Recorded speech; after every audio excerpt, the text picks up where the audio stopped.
We're going to start pretty soon as everyone gets a seat, as we're trying to make this not on Colombian time, but on Canadian time. We'll try and get you in and out of here, what we said.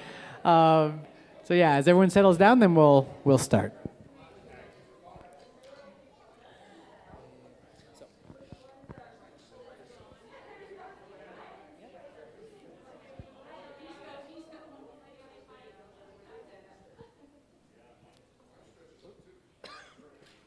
Se te fue por el otro lado.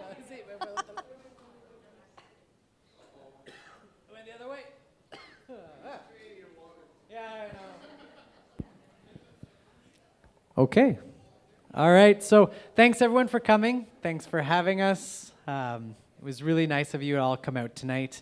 It's nice to see a lot of faces, a lot of friends, some faces we haven't seen in a while, other faces we've seen quite recently. Yeah. But thank you for coming, and also we want to say hello to The people who is watching us. Thank you so much for Online. connecting. Online. Yeah. Oh, yeah. Makes sense. Online. Thank you so much to all of you who are online watching us and, yeah, being there for us. This is the first time we've streamed one of these updates, so I feel a little bit more pressure. Yep. As now this is going to be out there in the interweb, and we'll see what. So hopefully we won't screw up too much. So we wanted to start tonight telling you a little bit about Armenia, the city that we live in.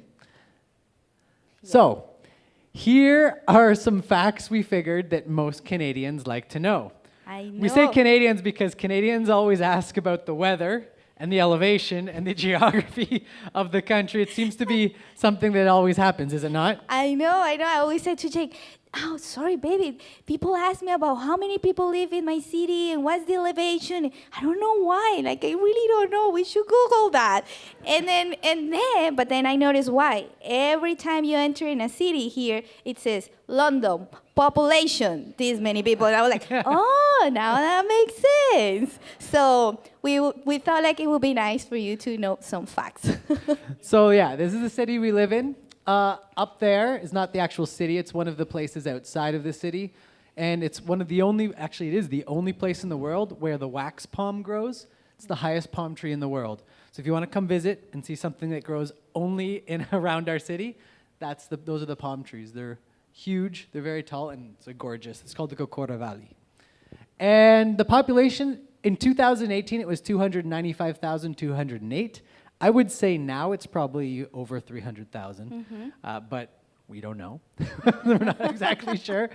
And it's about 250 kilometers squared, and it's kind of in the heart of the country. They say in the heart because if you can see the kind of corner right of Colombia, most of that is just jungle and Amazon, so there's not a lot there. So they say, like, in terms of cities, it's kind of located in the heart. Our region is right in the middle. Bogota, and many of you may know, and Medellin is the other city that many of you may know. So we're kind of in between both of them, but there's lots of mountains. So the distance from our city to Bogota is about the same distance to Toronto, but it would take you maybe 8 to 12 hours to get there, depending on traffic, because you go up the mountains, you go down the mountains. So it takes a lot longer than normal. The elevation is 1,551 meters. So we live in a nice climate. Normally, although, I don't know. What do you think? Well, last year it's been like, no, this year it's been like rainy. We just had some sun when we came to Canada. Funny. So I was like, oh, finally, some vitamin D, but yeah. But the average temperature is about 25 to 30 degrees. And to give you guys an idea, if you ever come to Colombia, lots of people go to Bogota and they come in shorts and a t-shirt and they're super excited. And it's cold because the elevation in Bogota is about 2,500, and so it's a colder climate. So people are like, whoa, Colombia is not tropical. We have lots of different climates in our country. Yep. You can find a desert, you can find the Amazon, you can find like our area, which is kind of more moderate temperatures. You can go to the coast, it's more of a beach town, and then also in Pasto in the north, it's also pretty cold. It's beautiful, but it's like lots of hills, rolling hills, and it's fairly cold, and no heating. So that's the one thing that also makes it a little bit different. So we just thought there were some facts you'd like to know before we continue on. We also, actually, one thing, while we have you all here, we'd like to do a little education lesson. another kind of normal Canadian air is Colombia is not spelled with a U, it's with an O. So it's Colombia. And that's something that is very, very common. Many people, when they're writing, they're like, oh, Jake Van Leidy here from Colombia. And it's Colombia. It's like Colombia. It's different. But it is understandable because of British Columbia. That's why a lot of Canadians seem to make that air. So we're here tonight to talk to you guys about some of the projects that we're involved in. Mainly, we're just going to focus on the two that we're most involved in right now.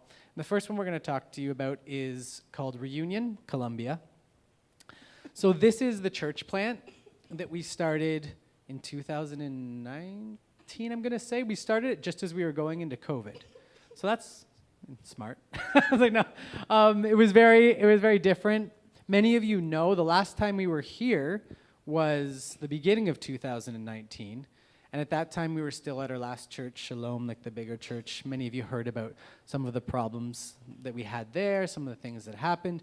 We tried to stay on leadership, but we just felt God was telling us that something else planned for us. You okay? Yeah. Ladies had a cough since we both got COVID while we were here. It hasn't gone away. So.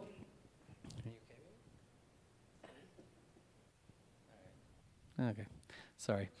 And then, so one of the things we decided when we were going to have the church plant is we didn't want to do something and say like, oh, we're doing church a new way and it's better than everyone else. No, we just felt that God was going to give us something else to do and put something else in our hearts. And just really we felt that we wanted like a smaller community, more like in terms of community-based, built around social projects, and somewhere where we can actually know everyone and actually be with each other. So I'm just going to take a second.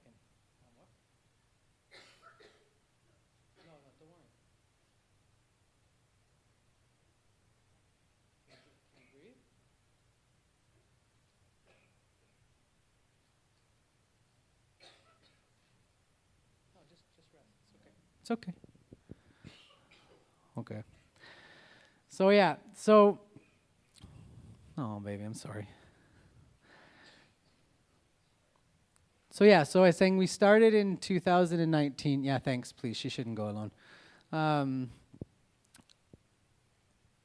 So we started in 2019, and we were trying to figure out how to do this. We started online. We were just meeting. We didn't have a name yet. We weren't sure what we wanted to do. We were kind of just praying for guidance and trying to see like, okay, what do we feel like? Where is God moving us? What's going on? And then we were put with a mutual contact in Canada, friends of ours from a long time ago, Wayne and Nancy Johnson. They put us in contact with a guy named Matt Vincent, who's part of the Be in Christ denomination and is running what's called like the Reunion Network. So they had a bunch of churches. Some are home churches, some are actual churches in buildings, built around 6 culture statements. And so we decided to have a meeting with him. So we sat down, we met with him over Zoom. We were talking, telling him a bit about our story, about what's happened, what's gone on, how we're doing. And after we finished talking, he basically said, he's like, I don't normally do this, but he said, like, I would like to say, sorry, I'm kind of worried about my wife. She's okay? Okay. Yeah.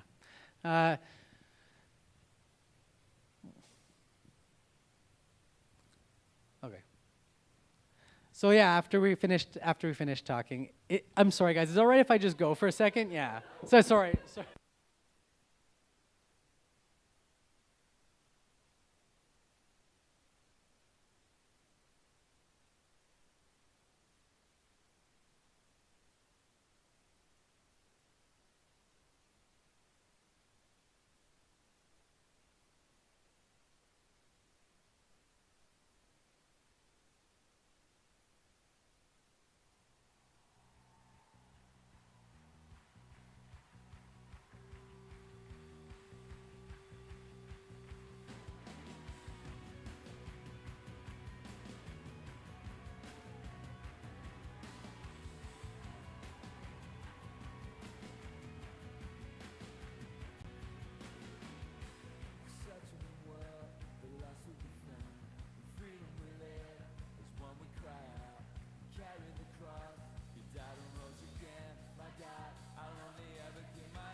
Okay.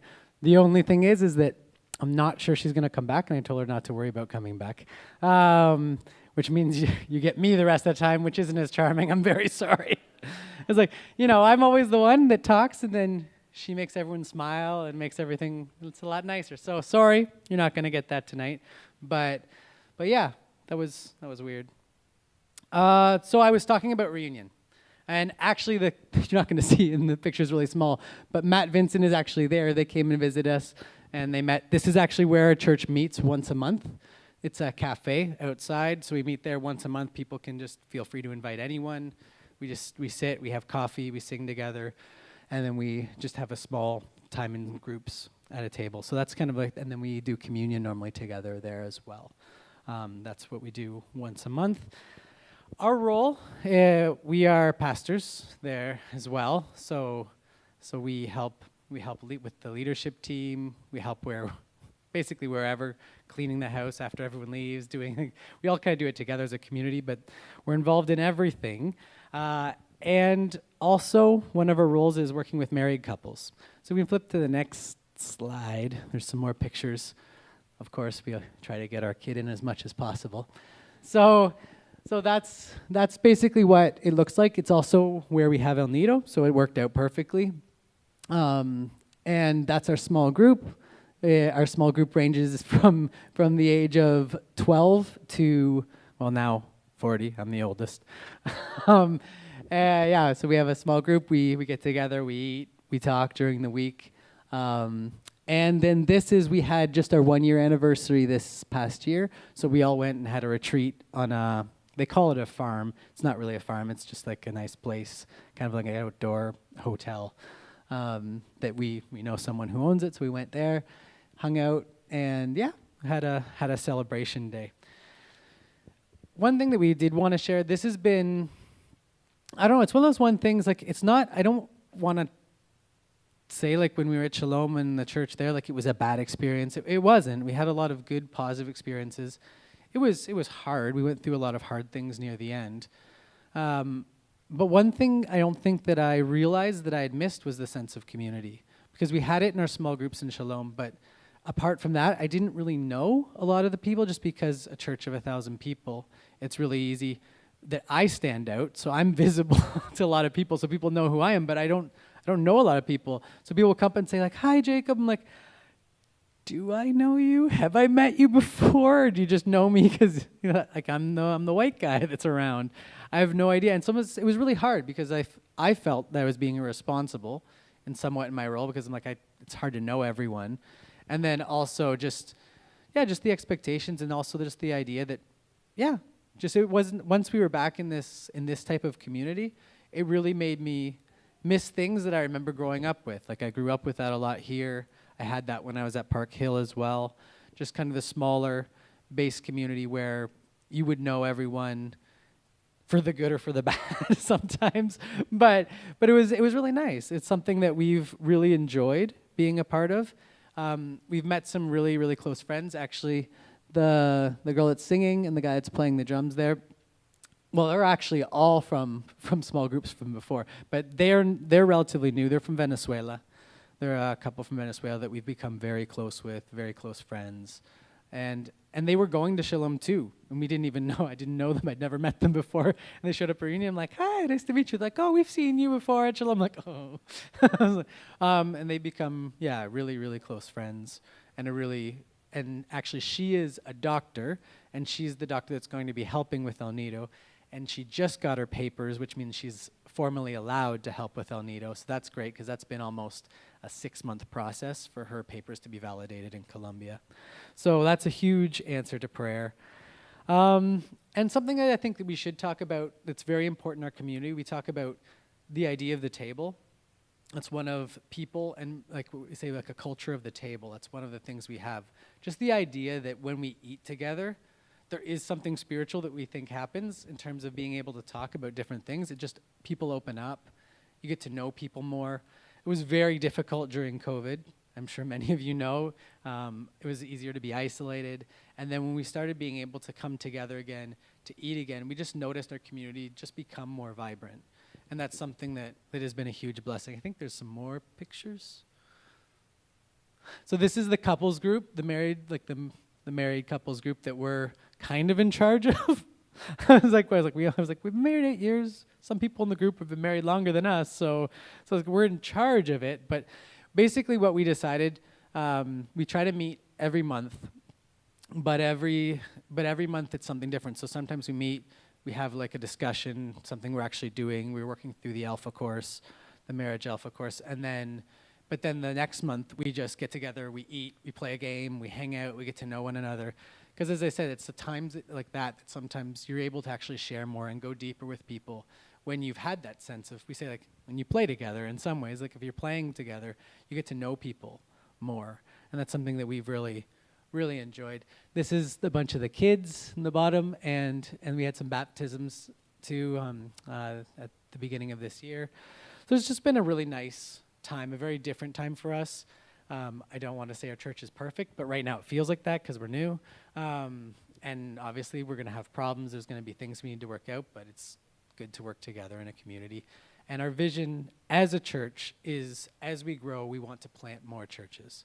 So our idea is that once we reach over 100, our idea is to start looking and planting. We're already at that, really. We're starting to look about planting another church in the city and another city, but probably in our city as well, around another social project. So right now we're trying to encourage, there's friends of ours that have a foundation for kids with cancer, and they have a building, and we're trying to say, like, it'd be really good to maybe start opening it up and doing something there. Because that's one of our visions too, that as a church we come around these projects and we can help support them as well. So as far as that goes, that's like I said, like as this is like right now, our community is built around two main projects: a food bank. Are you sure, baby? Okay. I was like a food bank, and I can get it. Don't worry. A food bank and El Nido, which is what most of you already know about, but some of you may not. So we decided tonight to give you kind of just a little brief introduction to El Nido. Do you want to speak? Okay. I was like, we're just gonna say like, what we do is, well, what Leidy mainly does, and I'm in the kind of the background and I help, is we work with young pregnant teenagers on their first pregnancy. And it's basically a holistic program that Leidy has designed with her friend Natalia and the help of other doctors and psychologists and social workers to really come around these girls, provide them with a place that's a safe space for them to grow, create a bond with their child, and also just give them a space where they can actually feel loved, feel the love of God, but also in a sense that they can do this, that actually they're not alone, that we are here with them, and that there is hope for a future. So we're going to show you a quick video. It's a video we'll explain in a while. It's a video we made for a Rotary grant, which we will talk about later. The video, yeah, we'll show you. So then it'll explain a little bit more.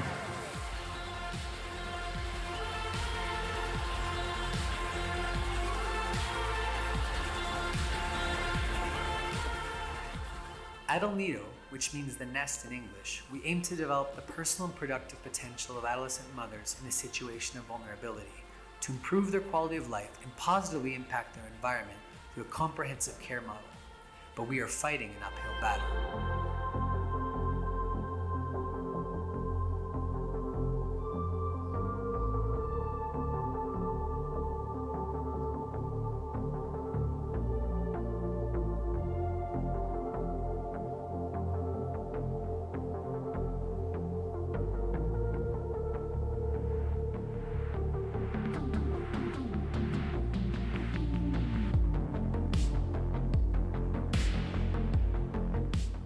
Hola, mi nombre es Daira Rojas y quedé en embarazo a los 19 años de edad. Mi hija se llama Mía Antonella Guzmán Rojas. Hola, mi nombre es Estefanía Ortiz, quedé en embarazo a los 17 años de edad. Soy migrante venezolana, migré de mi país por lo que está atravesando Venezuela. Mi situación acá en Colombia fue de calle, pasé hambre, necesidades. Pues en mi momento cuando quedé en embarazo pues no tuve el apoyo de nadie. Mi pareja no lo tomó de buena manera y también me dio la espalda. Ha sido difícil por por mi situación de ser migrante, conseguir casa, conseguir empleo. El nido began 6 years ago when someone asked me to accompany a girl. She was 16 years old and she was raped. She didn't have any family support. She felt lonely, without hope, and with lots of questions. So I started going with her to every doctor's appointment that she had until the day that her baby was born. I remember that day I was the only one in that hospital, and I remember that nurse treated her really badly. She said, like, if you scream, nobody's going to attend you. So I felt so bad for her. I saw her face and she was really scared.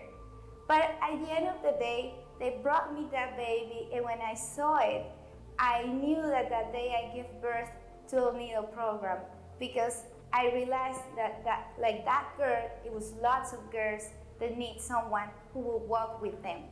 So a few months later, a girl from the same neighborhood got pregnant.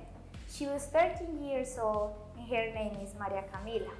While I was accompanying her, I was able to make contact with a health center here in Armenia, who now send us every year a list of pregnant girls who need support. Maria Camila was born in a family with a single mom and 2 other sisters from different men.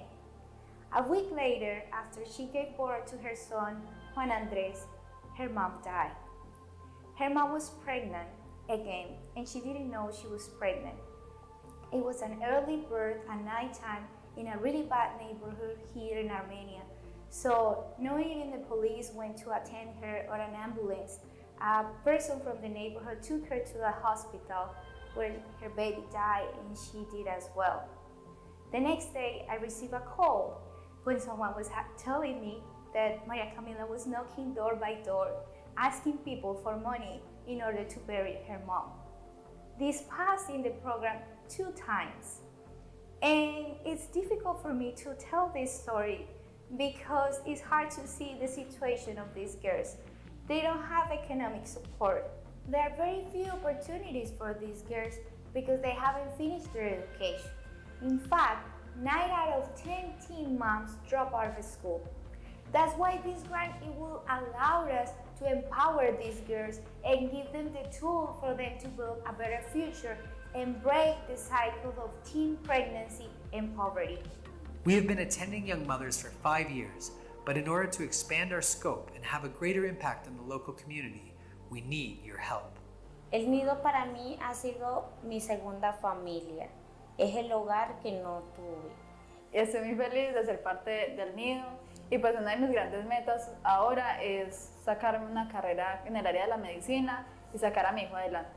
Mi sueño más grande es poder seguir estudiando, culminar mis estudios y volverme profesional en la carrera de estilismo y maquillaje. Soy más que las situaciones difíciles que me rodean. Yo soy más que una madre adolescente. Yo sí puedo salir adelante. Ayúdame a lograrlo. Te invito a que nos apoyes a cumplir nuestros sueños. ¡Nosotras contamos contigo!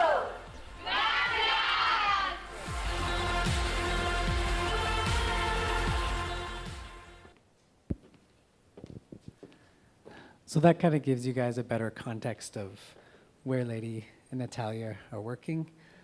Do you want to say anything? Yeah, you can speak. Yeah, sorry, every time I watch that video, I have seen it many times, but it just touched my heart. It's really close to my heart. So, yeah, I would like to go through the next slide. I want to explain something to you guys. With the time, we have been able to see some of the needs of the girls, and we have developed like a program model, as you see in the screen. So the program model has like 3 main lines: this health and wellness, principle and values, and occupational and productive capacities. So during the 2 years that we work in the program, we attach those things and at the same as the spiritual life, because it's important for us to talk about God and give them hope, and He's the only one who can help them go through all the things that they go. So this is what we do in those 2 years, to give you an idea, okay? The next slide says, yes, that. We want to show you some faces here. So as you see when there's all the girls, there's some volunteers and the girls, and I will tell you a little bit of one of the stories of the girls. This woman on the photo down, she's really special. Her name is Luzma. She was the first woman that I met in the health centers that I mentioned before. And she was the one who like kind of like support us and hold us, and like she walked with me through all this process. Now we start making some special kits. She still works at a hospital, now in a different one, in a different city nearby our city. So what we do is we create these little kits that she would take for other girls to help them. So with the, I don't know if you remember that picture of a closet, all little clothes, that picture, we receive secondhand clothes, and then we use that to make those kits with a little, like a, ¿cómo se dice? Una maraca? Maraca, and like a little book or things like that, so they will be able to stimulate their babies too. And I would like to tell you, I know, Daira, the first girl from the video, I want to tell you something about her. She's still doing her high school, and it's a pleasure for me to tell you that because of El Nido, we have been able to pay her like scholarship. So she's been able to do her studies, and we have been able to find like some tutors to walk with them. So next year, in the middle of the year, she's gonna graduate from high school. She and other three girls as well. So that's something that's really a pleasure, and it may give me joy to let you know that, so that they can have more opportunities. And she's such a sweet girl. And Estefania, the second girl, I remember once we were talking, and then she said, you know, I'm so grateful that I'm here. And I said, oh, we're happy to have you here. Like, we're just here for you. And she said, like, because when I started this program, I was having thoughts of abort my baby. And I have pressure from my family, and like, you have to do this, like, this is the worst mistake that you have made. And then I came here, and you keep telling me, like, no, there is hope that you're gonna be okay, like, this will pass, this is a bless for you, you can see it as that. And then now I see my baby, and then she started crying, and I say, like, I'm so grateful I didn't do that. I'm so grateful that I believe what you said, and I'm just happy to be his mom. So I wasn't as calm as I'm right now. I was just crying, and I was like, oh, thank you for letting me know that. And now we encourage her to start doing going to university. We have an entity there that is called El Sena, and they give free education for girls. For everybody. It's from the state. The government will pay that. So she started going to El Sena, and well, her family is like, well, I don't know if you can make it, those negative comments, but every time she's there, like, you can do it. You can do it. How can we help you? And like, it's been a pleasure for me to walk with her. And the third story that I'm just gonna tell you, am I to be too slow? It's Maria Camila. I mentioned in the video about the girl who lost her mom. Now I'm like her mom. So, and her dad. So in our family, we now have like a teenager. Well, no, she's not a teenager now. She's 21 already, and we have a grandson, Juan Andres. So things that happen, but I'm just so grateful. If God put us in El Nido, just to have one more member in our family, is totally worth it. And it's been hard. She's such a lovely girl. amazed how resilient she is. She's finishing high school, so I'm gonna have a party at the end of the year. That's my hope. And she lived with her son by themselves, and she worked. We did, like the picture that you see at the top, we were having a class that is called Manipulación de Alimentos.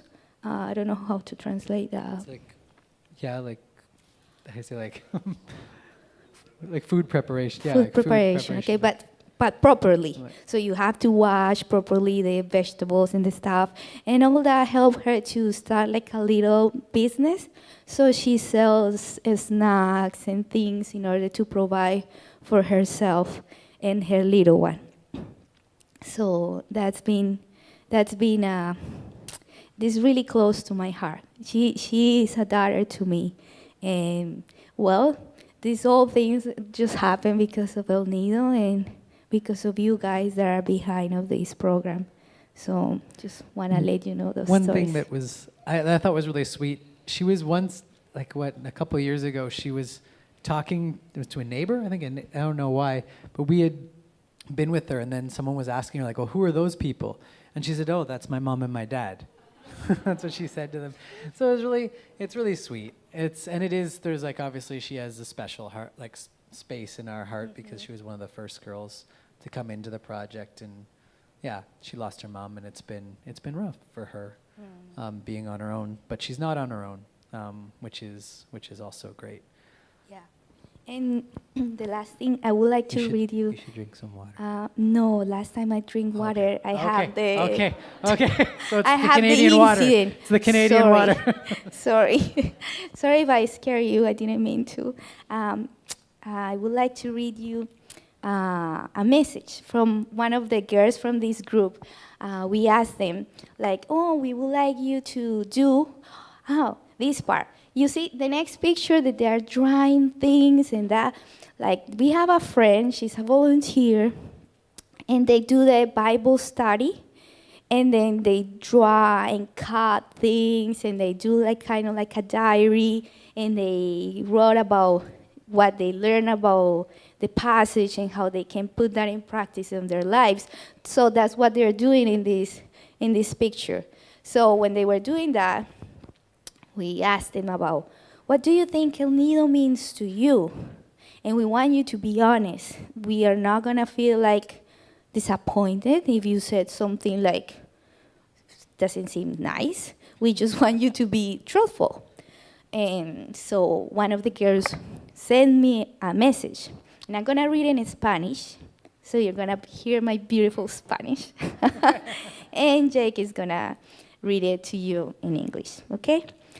So for the people who know Spanish here, my Spanish people, it says, para mí el nido significa amor. Gracias al nido he aprendido a valorar la vida, he aprendido sobre Dios, también a ser más sociable. Es una experiencia hermosa. Cada día que paso en el nido me ayuda mucho a conocer sobre cómo debo guiar cada paso de mi bebé. El nido fue lo mejor que pudo haber llegado a mi vida. So, for me, the nest means love. Thanks to the nest, I've learned to value life, learned about God, and learned to be more sociable. It is a beautiful experience every day that I spend in the nest, and it helps me a lot to know how I should guide each step of my life along the way for my baby. The nest was the best thing that could have come into my life. So, yeah. That's not for to applause, but Yeah. it is something like that is something that many of you here are involved in. And so it's not just us, it's God first, and then it's everyone because we wouldn't be able to do this without your support and without your constant love and encouragement, which we have received much from many of you in many different ways. So thank you. That's something we wanted to say like right away. And also we want to be open and honest too. It's not always easy. We have struggles. We have moments where I dye my hair because I'm getting so much gray hair thanks to these girls. Oh man, they're just so difficult. yeah, like dealing with teenagers is never super easy, I guess. But then when they're pregnant and hormonal, it's really fun. But there's been different things we've had to learn in terms of boundaries, like where we draw like the lines too, and also realizing that we're not the savior of these people either. We're here to help, but we can't do everything for them.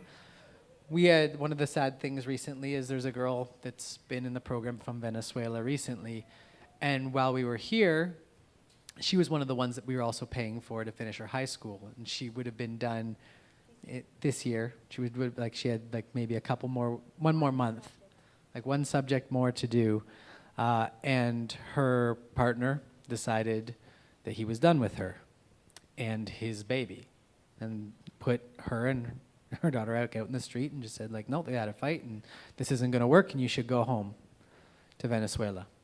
So she didn't know what to do. We were here, this just happened in the last couple of weeks.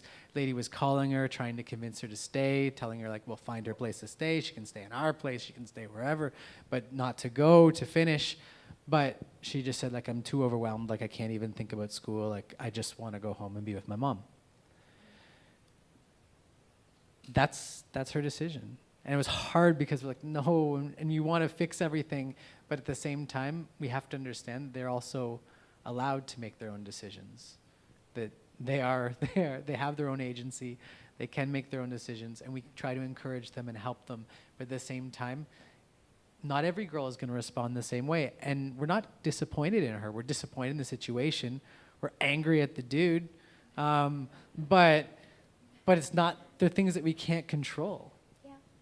And so like that's been one of the things is like working with this population and trying to continue to encourage them. Yeah. It's not easy. It's hard. Like every week you have to encourage them and like, hey, you can do this and you can keep going and like you have this commitment, it's for you.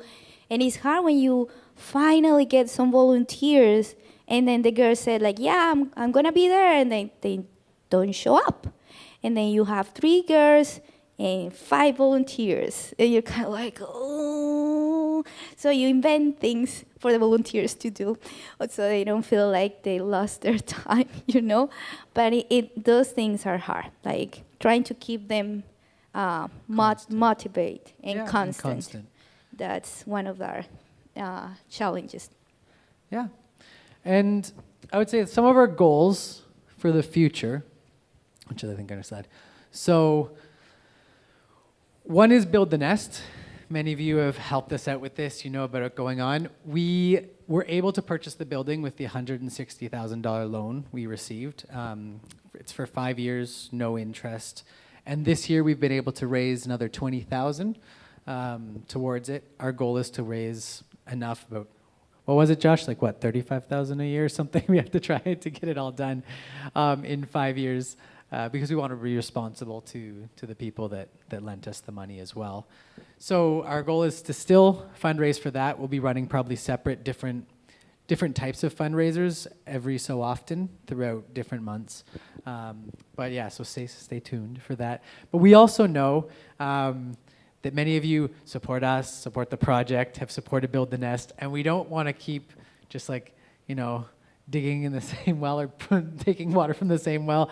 We want to find new donors, new people that we can talk to about our project, which is if you guys know people, if you have contacts, if there's businesses you know of that might be interested in giving, this is something that we want to get done on the private side, so then we can just begin to focus solely on the program and to have the program fully funded.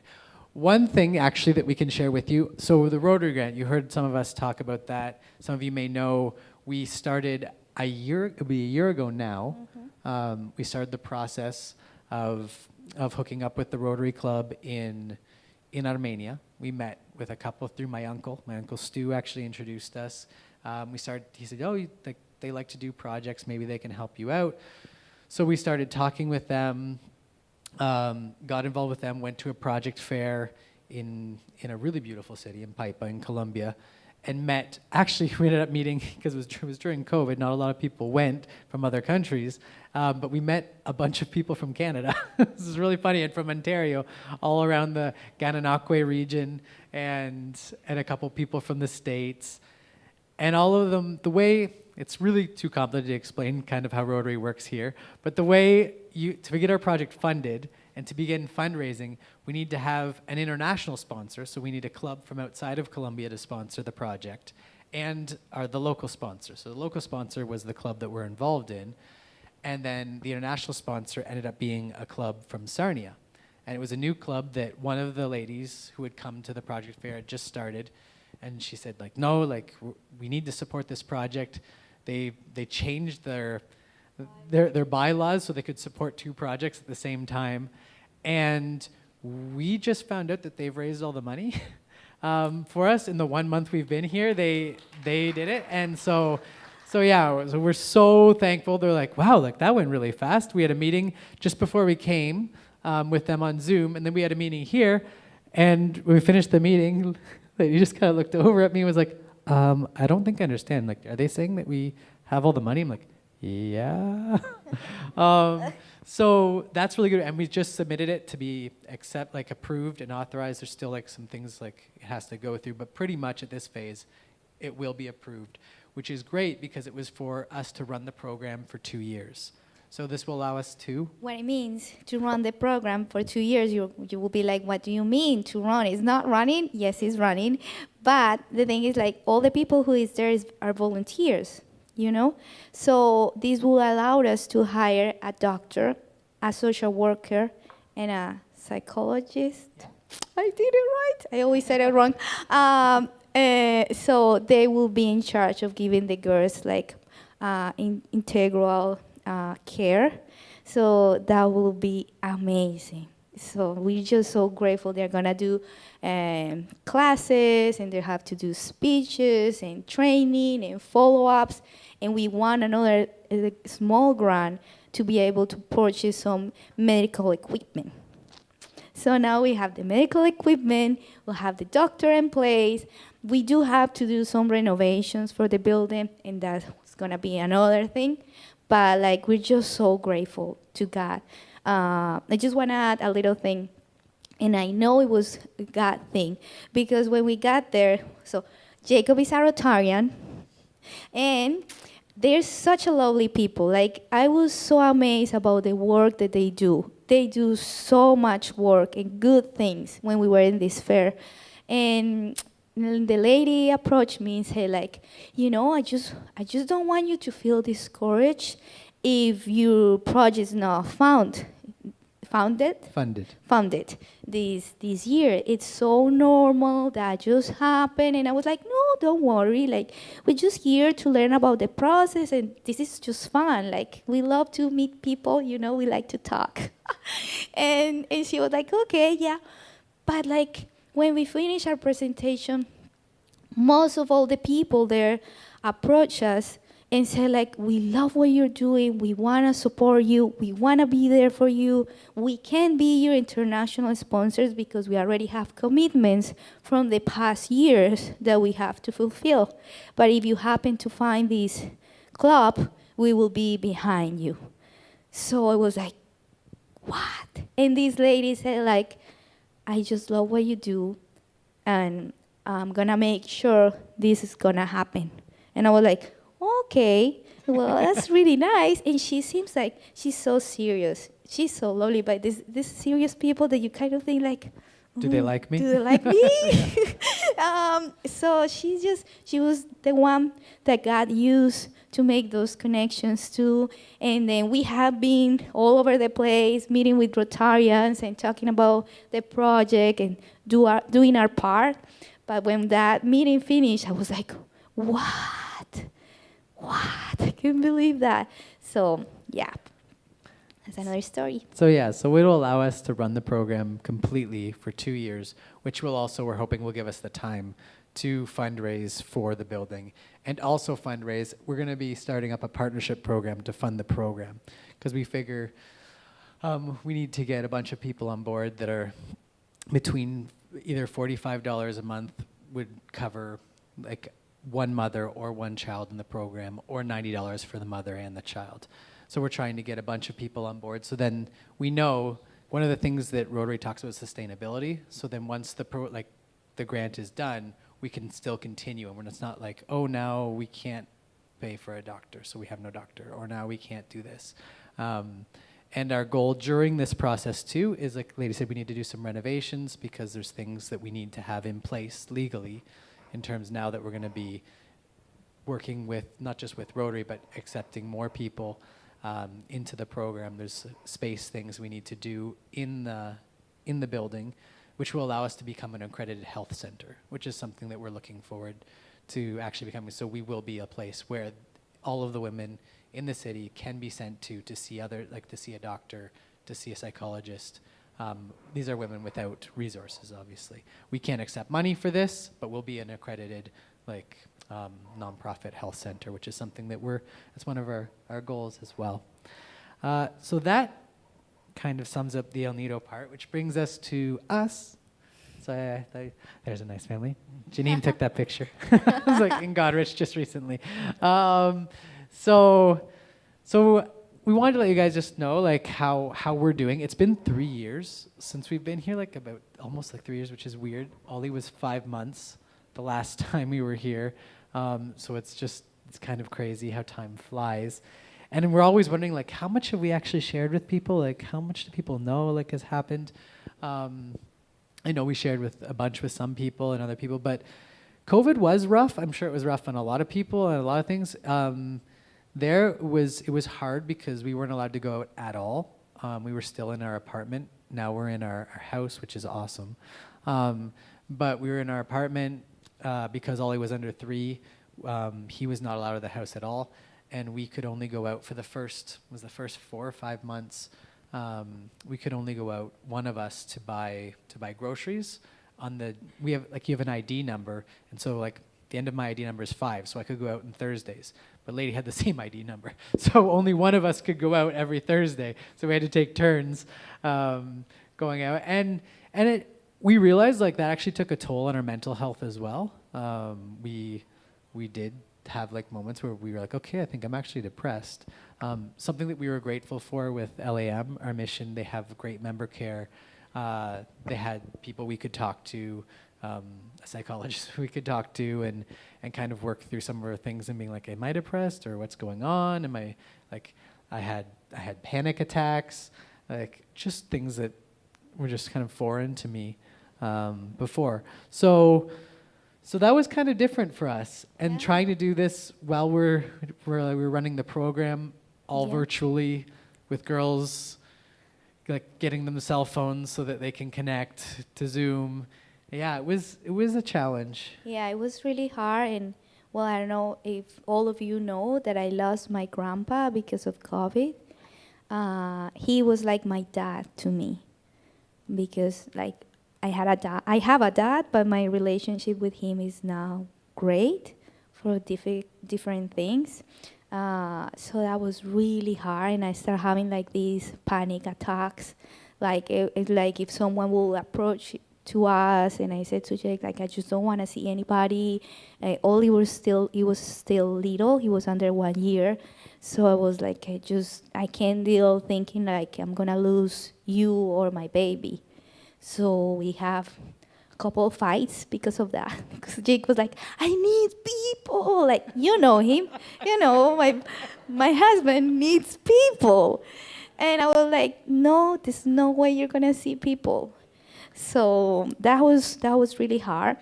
And like, as much as it was hard, it allowed us to connect more with God in different ways. I always said, no, I always, como se dice, yo le pensaba. I always thought that when my mom or my grandpa or my grandma, like they're my main, family connections. If I lose some of them, I always thought like I will die, literally. Like I couldn't see my life without them. And well, it was hard, but here I am. I'm laughing again. And so I learned to see God in a different way. So that was beautiful and allowed us to learn how to run the program and take advantage of technology. Yeah. So now we're collecting funds, like they still work, of course, that allowed us to have like Zoom. It's an application on the phone, and then we can connect with the girls. So if it happen that you have some old phones there, I can take them with me. We will figure out something. So yeah. Yeah. Yeah. And so yeah, but there was also I said, as Leidy said, there was things that were really good that came out of this. For example, as you mentioned, like our new church community, connecting with that, like connecting with meeting new people, and kind of branching out. And I think also realizing that we need to be better at managing our time in terms of not just saying, we always say not just saying yes to everything, but we realize that not just saying yes to everything also means not just saying yes to people all the time as well, because sometimes it wouldn't just be like, oh, it wouldn't be something that's happening at the church. It would be more like, oh, we really want to get together and talk with you, and you really want to, and a lot of the time it's great, but most of the time it's because people just want to talk about their problems, and we want to be there for them, and we want to, but it's like, okay, we need to be careful too about it. We can't just always do this every night, have something on every night. We're running in and out of the house. It's draining. Yeah, it was draining, and it was a time that we realized we also really need like the importance of rest in our lives, and we realized that we really haven't taken a vacation in a long time. And that sounds bad because it's not like being here, it's like, it's not a vacation being with you people. No, it is in some ways. We love to come back and see you guys and see our family and friends, and it's great. But while we're here, we're running, like this time we've been, because it's been 3 years, we have to see lots of people, we have to run around and do stuff for the Rotary Club. So we have a lot of meetings going on, and it takes its toll, especially on Leidy's brain, because she's in English and Spanish, and she's a lot better than it was before, Yeah, because before it would I just be think. headaches. Oh yeah, huge Like- headaches. I will finish this, and I was like, no. But we realized that we do need to try and figure out, like, and build into our schedule, like, times for our family, times where we're going to actually take some downtime, turn off our phones, and kind of just disconnect. The reality is, to be honest with you, it's hard for us to say no to our work. Every time, if something that means our ministry, like our work, show up, we always gonna choose that over us, which is not good. All You the know, time. Not all good the time. Sometimes. You know, you're so Yeah. passionate about it, like we want to do things and help and all that stuff, but we realized this time, like before we came here, like we felt so tired, and we realized like we do need to work towards that. So we really appreciate your prayers for us as a family in that sense, that we will learn how to balance that. Yeah, and then this year's going to change too, because I have to study. I have to study to become A like pastor? a credentialed pastor. It seems sounds so weird, but I have to finish my studies during the next 2 years. So I'll also have to build that time into our schedule as well.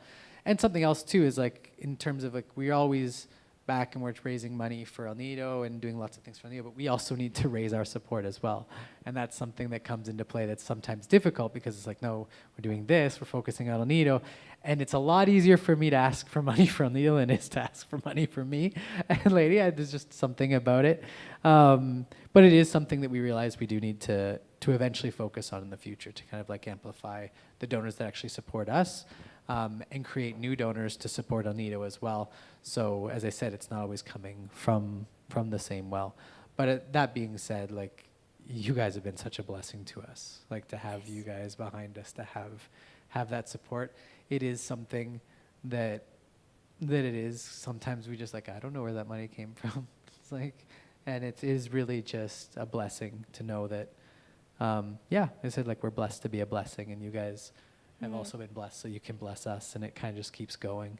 So it's something that we are very, very thankful for. And that's kind of our whole spiel tonight. Thank you for listening to us. We do want to take some time if there's any questions from you guys, if there's something that maybe we didn't touch on, something that you maybe want to learn. Let's try not to go on forever. Oh yeah, there's another picture of our little guy. Had to get another one in. He's so cute.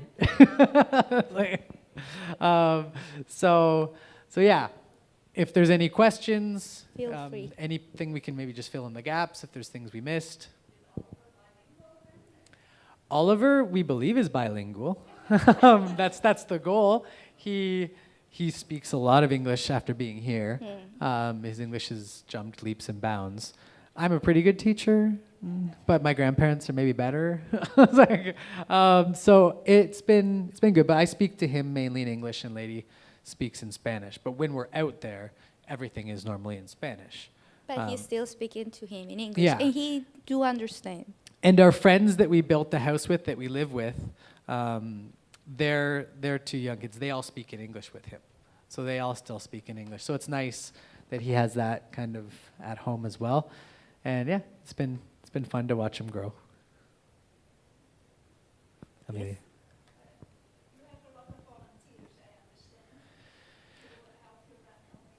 Yes and no.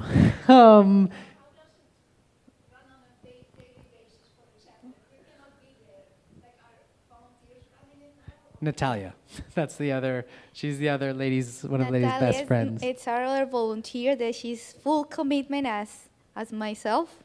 And she's the one who is in charge of running all the program and coordinating like some people that we do have to take care of the little boys and the little girls while the girls are in a proper class. So yeah, they go up and down.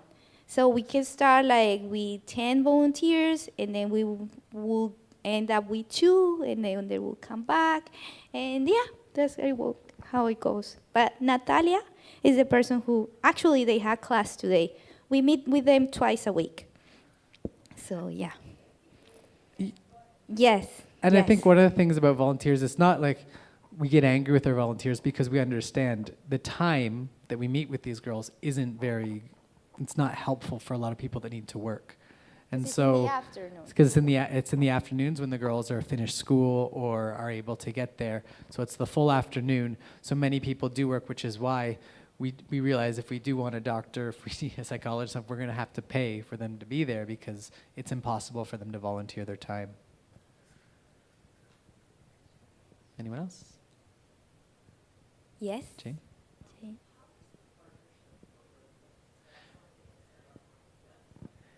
So that's something that will be set up on the website.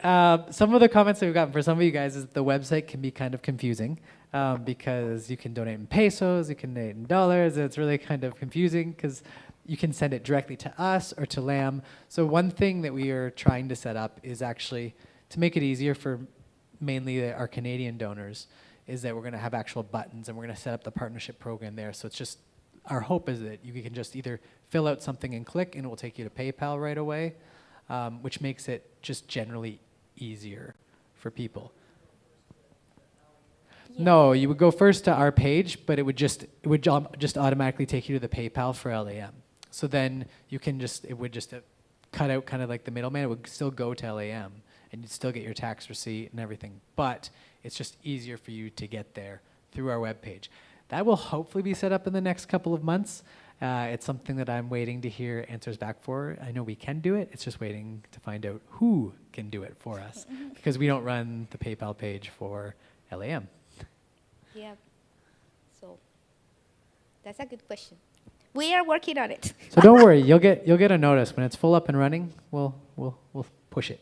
Yeah, I know. And when you say like it's important, that we really appreciate your support. And like when we do these updates, it's not like, oh, we are asking you for more money. No, but it's good for you to know, like you could be like branches and help us to meet new people and allow us to present what we do, and maybe all the other people will get involved, because it's hard for us when we are not here. We want to have time for any of you. And when we write to you and we want to know about you, we really want to know about you guys. We pray for all of you, and it's always lovely to be with you. It just I think it's part of our personalities. We like to be close to people, and so that's lovely. So it will be good for us to meet other people, because we don't have the time to make new connections. it's hard. It's just show up. Hey, I'm Leidy. Do you want to know about my project? It's kind of like, so you will be like the bridge for us. Yeah. Any other question?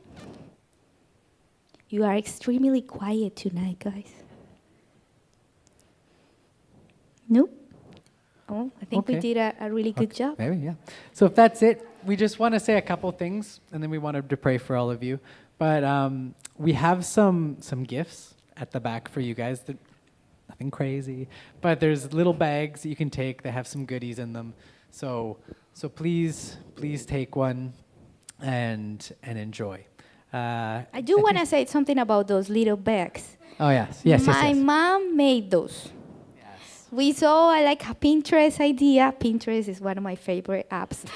And I was like, oh, that would be so nice for us to take to the donors and like people who support us.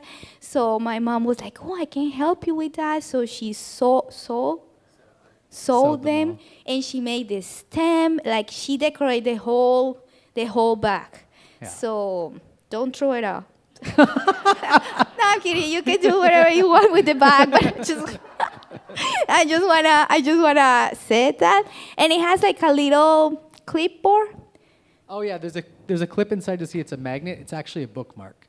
So it goes over top of the page, and then it can. So we For know those of you that Canadians like to still read. real so. books. So, yeah. So yes, feel free to take one of those. And thank you so much. We would like to pray for you guys. Thank you for making the time.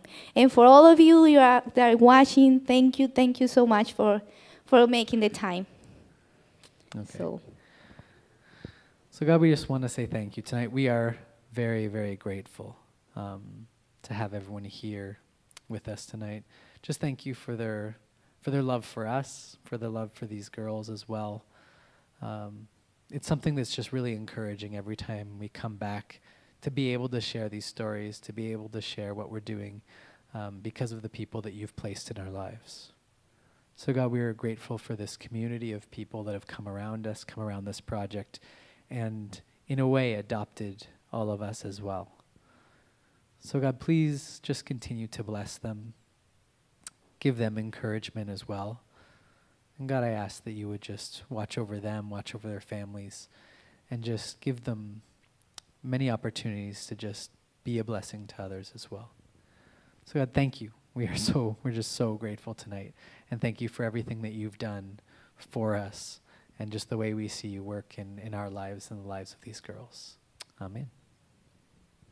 Thank you.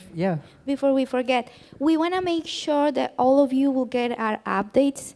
We heard that some of you are not getting them. We normally send 4 during the year. So if any of you happen that you're not receiving the emails, please approach this guy and we will make sure that you will get them. Okay? It's really important for us to know that you will get what we're doing. Okay? Okay. So thank you. Have a great And you night. don't have to run away. If you want to talk with us, that's cool too. But if you have to get home, don't feel bad. Okay. See you.